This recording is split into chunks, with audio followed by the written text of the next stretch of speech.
बिस्मिल्लाहिर्रहमानिर्रहीम। या का नाबुदु व इय्याका नस्तईन। अस्सलाम वालेकुम dear students, you are watching your own channel maths time पग। आज हम लोग चैप्टर नंबर 2 स्टार्ट करने वाले हैं क्लास 5 की साइंस का, which is micro organisms and diseases. So let's start it. So सबसे पहले हमारे पास है first aid and disaster management. ठीक है, इसका मतलब है इब्तिदाई तिब्बी इमदाद। ठीक है, अब हमारे पास है कि as the name suggest first aid means the first and immediate aid and or assistance given to anyone who suffers either from a minor illness, a serious illness or an injury। इसमें हमें बताया गया है कि जैसे कि इसके नाम से ही पता चल रहा है, फर्स्ट एड का मतलब है किसी भी शख्स को दी जाने वाली पहली और फौरी इमदाद, या वो इमदाद जो किसी मामूली बीमारी की हो या किसी संगीन बीमारी की हो या वो चोट का शिकार हो। ठीक है, उनके लिए जो सबसे पहले हम लोग उनको जो है ना इमदाद देते हैं उसको फर्स्ट एड बोला जाता है। ठीक है, फिर उन्होंने हमें बताया हुआ है the purpose of first aid is to save life and to promote recovery. First aid includes providing initial help in a serious condition before a professional medical aid arise, for example performing cardiopulmonary resuscitation CPR while the injured is waiting for an ambulance। ठीक है, इसमें हमें बताया गया है कि इब्तिदाई तिब्बी इमदाद का मकसद जिंदगी बचाना और सेहतियाबी को फिरोग देना है। ठीक है, इब्तिदाई तिब्बी इमदाद जो होती है ना फर्स्ट एड, उसमें पेशेवराना तिब्बी इमदाद जो पहुंचती है उसके आने से पहले ही जो हालत होती है ना, संगीन हालत होती है, उसमें इब्तिदाई मदद फराम करना शामिल है। मिसाल के तौर पर कार्डियो पल्मोनरी रिससिटेशन कहते हैं CPR को। CPR जो है ना दिल में हमारी चेस्ट के दरमियान में प्रेस किया जाता है, अपने दोनों हैंड्स को ऊपर नीचे रख के प्रेस किया जाता है ताकि अगर हार्ट बीट उनकी रुक गई है तो वो दोबारा से काम करना स्टार्ट कर दे। तो हम लोग वो सबसे पहले उसको CPR देते हैं। ठीक है, जो प्रोफेशनल हेल्पर्स हैं जिनका पेशा होता है यही काम करने का, जिनको पेशेवराना तिब्बी इमदाद बोला जाता है, उनके आने से पहले हम लोग CPR देते हैं और वो एम्बुलेंस का इंतजार कर रहे होते हैं जो जख्मी बंदा होता है, लेकिन हम उनको CPR वगैरह जो पहले से ही इमदाद दे रहे होते हैं वो फर्स्ट एड होता है। ठीक है, जितना हमारे बस में होता है हम लोग कर सकते हैं। नेक्स्ट हमारे पास है फर्स्ट एड बॉक्स। ठीक है, अब हमारे पास जो फर्स्ट एड बॉक्स है उसमें होता क्या क्या है। The basic contents of a first aid box are as follows: sterile adhesive dressings, bandages, a pair of scissors, a thermometer, antiseptic solution, cotton wool balls, a note with first aid instructions, sterile plastic bags, sterile sheets for burns, triangular bandages, access to ice, etc. अब इसमें हमें बताया गया है कि first aid box में जो बुनियादी मवाद है वो क्या क्या होता है। एक तो जरासीम से पाक जो है ना चिपकने वाली ड्रेसिंग होनी चाहिए, पट्टियां होनी चाहिए, कैंची होनी चाहिए, थर्मोमीटर होना चाहिए, जरासीम कश महलूल होना चाहिए, रुई की बॉल्स होनी चाहिए और इब्तिदाई तिब्बी इमदाद की हिदायत के साथ एक नोट होना चाहिए जिसके ऊपर हम पहले से इंस्ट्रक्शंस दी गई हो। और जो है ना हमारे पास जरासीम से पाक थैले होने चाहिए। ठीक है, जलने के लिए जो है ना जरासीम से पाक चादरें होनी चाहिए, तिकोनी पट्टियां होनी चाहिए और बर्फ भी हमारे पास होनी चाहिए वगैरह वगैरह। ठीक है, ये सारी चीजें हमारे पास फर्स्ट एड बॉक्स में होनी चाहिए। अब आगे हमें बताया गया है first aid boxes. First aid boxes should always be easily reachable in areas where accidents में ऑकर। ठीक है, इब्तिदाई तिब्बी इमदाद। ठीक है, इब्तिदाई तिब्बी इमदाद में किसको बोल रही हूँ, फर्स्ट एड को बोल रही हूँ। ठीक है, फर्स्ट एड बॉक्सेस को। ठीक है, इब्तिदाई तिब्बी इमदाद जो है ना इसके खाने हमेशा उन इलाकों में आसानी से पहुंच सकते हैं जहां हादसात हो सकते हैं। ठीक है, मींस हमारे पास उन इलाकों में फर्स्ट एड बॉक्स जो है ना जरूर होना चाहिए जहां पर ज्यादातर हमें जो है ना लगता है कि यहाँ पर अक्सर एक्सीडेंट्स ऑकर होते रहते हैं। तो अगर हमारे पास फर्स्ट एड बॉक्सेस होंगे तो जो इनके प्रोफेशनल हमारे पास मेडिकल होते हैं उनके आने से पहले हम लोग फर्स्ट एड बॉक्स की वजह से उनकी हेल्प कर सकते हैं। जैसे अगर किसी की ब्लीडिंग स्टार्ट होगी, उनको जख्म आ गया, सर पे कहीं भी चोट लग गई है, तो हमारे पास अगर फर्स्ट एड बॉक्स होगा तो हम उसकी जो है ना जख्म को साफ करके स्टेराइल करके, ठीक है, उसको अच्छे से पट्टी करके दे सकते हैं, ड्रेसिंग कर देंगे।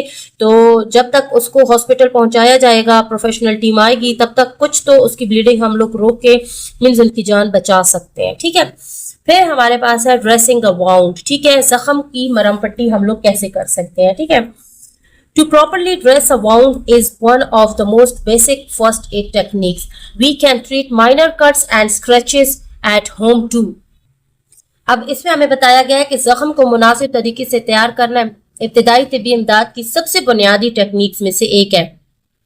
हम घर पर मामूली कटों या चोट खरोच उसका इलाज भी हम लोग इसी से कर सकते हैं, ठीक है। Here are the steps to dress a wound having a minor cut or scratch.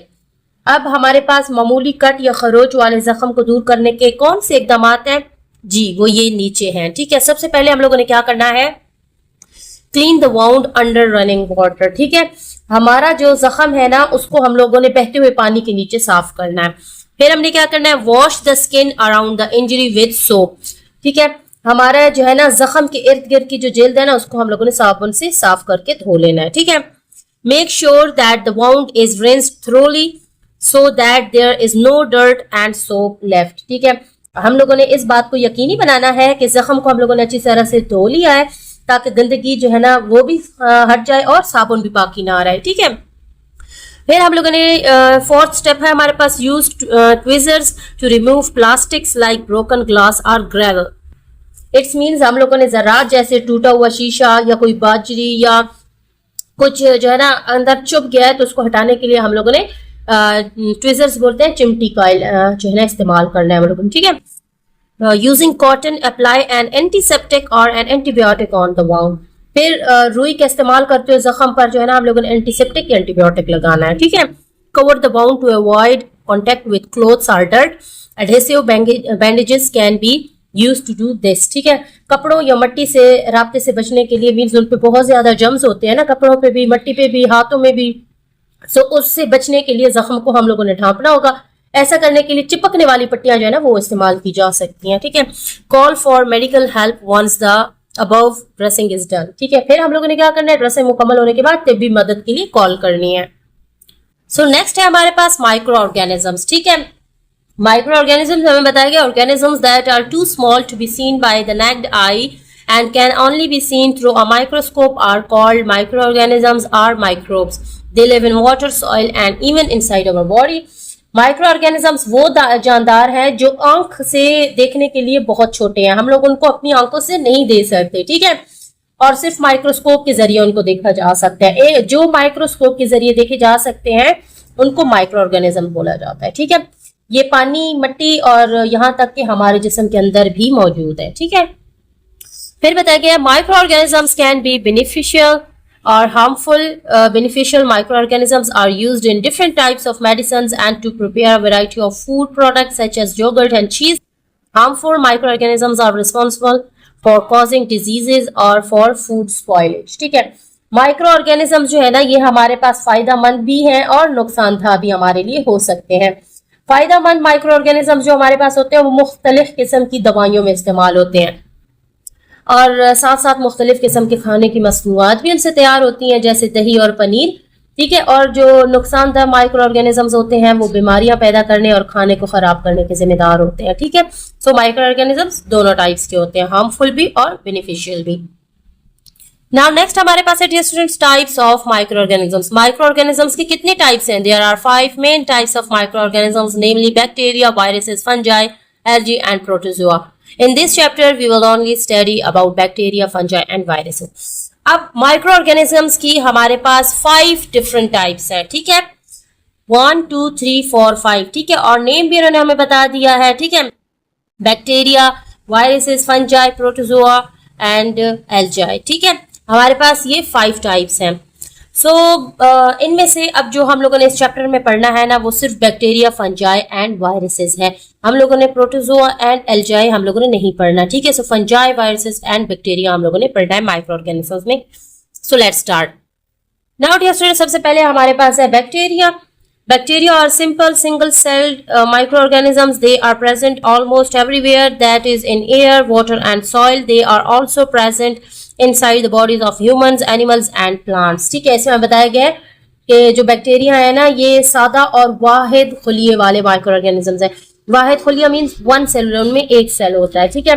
वो तकरीबन हर जगह मौजूद होते हैं, यानी हवा में भी होते हैं, पानी में भी, मिट्टी में भी, और इंसानों और जानवरों के जो है ना पौधों के जिस्मों के अंदर भी ये मौजूद होते हैं, ठीक है। इंसानों, जानवरों और पौधों के भी, ठीक है, तीनों में पाए जाते हैं। They grow and multiply at a very fast rate. Usually bacteria are found in 3 different types, that is rod shaped, spherical and spiral. ठीक है, अब इसमें उन्होंने हमें बता दिया है कि ये जो हमारे बैक्टीरिया होते हैं ना, ये बहुत तेजी से जो है ना बढ़ते हैं और मल्टीप्लाई होते हैं। ठीक है, मल्टीप्लाई होना मीन्स बहुत फास्ट वो उनकी ग्रोथ हो जाती है, मल्टीप्लाई होकर बढ़ते ही जाते हैं। आमतौर पर बैक्टीरिया 3 मुख्तलिफ शक्लों में पाए जाते हैं। ठीक है, और उनमें से एक रॉड शेप बता दी गई है, और रॉड शेप में हमारे पास कौन से हैं, शेप भी बता दी गई, नेम भी। ठीक है, बेसिली। एंड स्फेरिकल में उन्होंने हमें कोकाई बताया हुआ है, एंड स्फेरिकल में हमें उन्होंने बताया है, स्पाइरल में उन्होंने हमें स्पाइरला बता दिया। तीनों टाइप्स हमें देखिए उन्होंने बता दिया।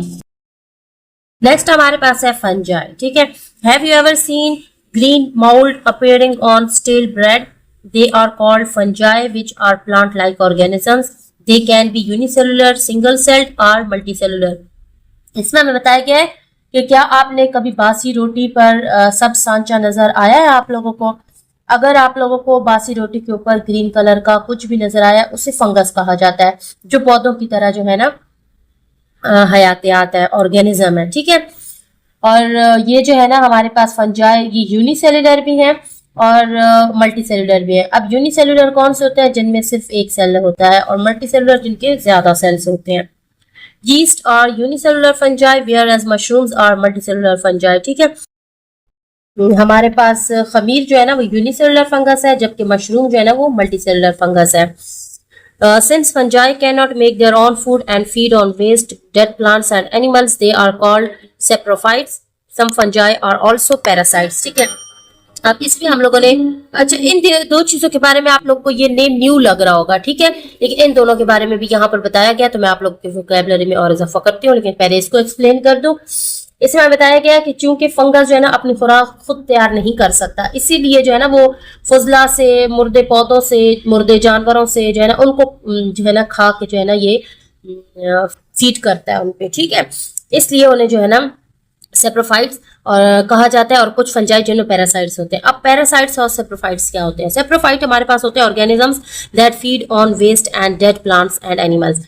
ये वो ऑर्गेनिजम्स होते हैं जो कि डेड प्लांट्स और एनिमल्स का जो वेस्ट होता है ना उसको खाते हैं, उस पे फीड होते हैं। ठीक है, और पैरासाइट्स होते हैं a living animal that lives on और inside the body of another living thing, feeds on it and causes harm to it.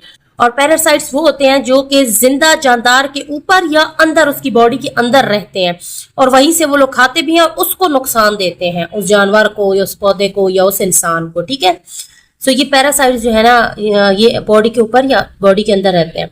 लेकिन सेप्रोफाइट्स जो है ना वो डेड वेस्ट मटेरियल्स खाते हैं। ठीक है, मुर्दा जानवर हो गए, पौधा हो गया, इंसान हो गया, उनके डेड पार्ट्स को खाता है। अब फैक्ट में हमें बताया गया fungi grow best in dark, warm and moist places.